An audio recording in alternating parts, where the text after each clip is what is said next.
रानी जगदम्बा जगत धात्री दुर्गा भवानी अब की बार माता जी घोड़े पर आई है। हर बार देवी बदल बदल के आती है, इस बार जो नवरात्रे आए वो घोड़े के आए।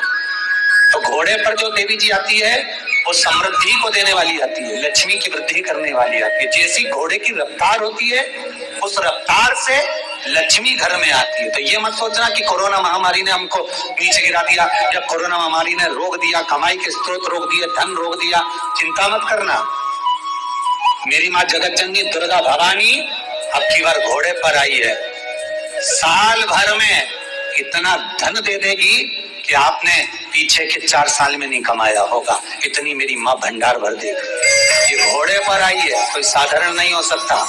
देवी भागवत में स्पष्ट किया गया, जब जगदम्बा मगर पर आती है उसका भाव अलग है, और जगदम्बा जब हाथी पर आती है उसका भाव अलग है, और जगदम्बा जब घोड़े पर आती है तो जगत को समृद्धिवान बना देती है, वैभव में कमी नहीं आती।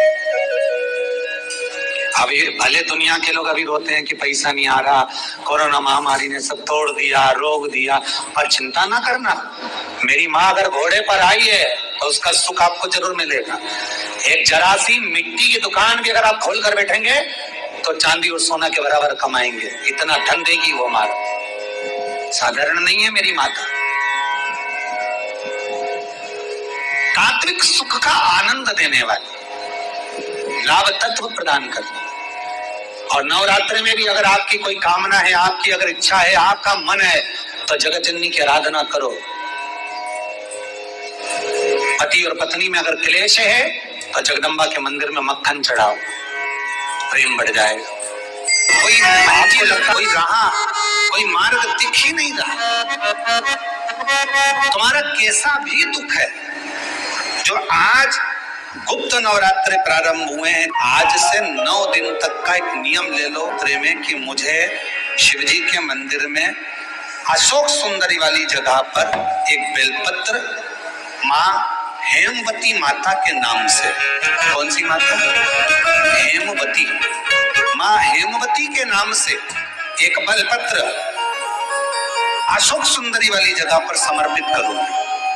9 दिन का एक नियम धारण करो, और 12वें या 15वें दिन आप देखिए आपका जो दुख है मेरा बाबा उसको काट कर दी।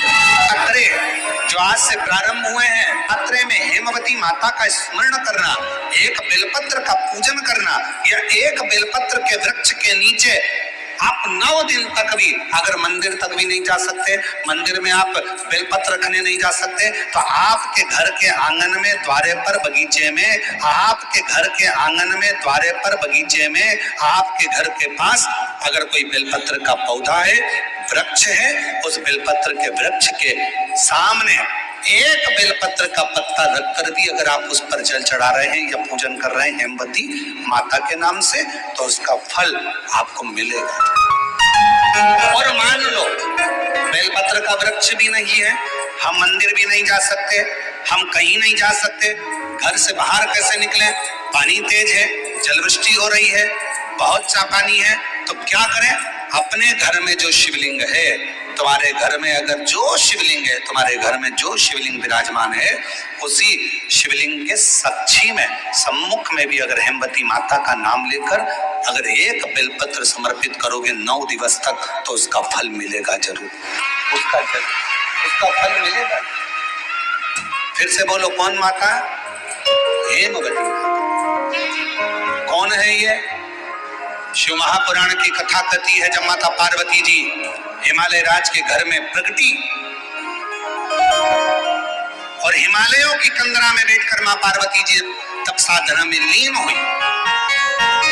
जितनी परीक्षा भगवान शंकर ले सकते थे, शिव जी ने सारी परीक्षाएं, ब्रह्मदेव परीक्षा लेने आए, भगवान नारायण परीक्षा लेने आए, इंद्रदेव आए, सप्तऋषि आए, सारे साधु संतों को परीक्षा लेने भेजा, पर मां उन परीक्षाओं में पास होती चली गई। तब भगवान शंकर ने दर्शन देकर कहा, पार्वती आज से तुम्हारा नाम हेमवती रहेगा।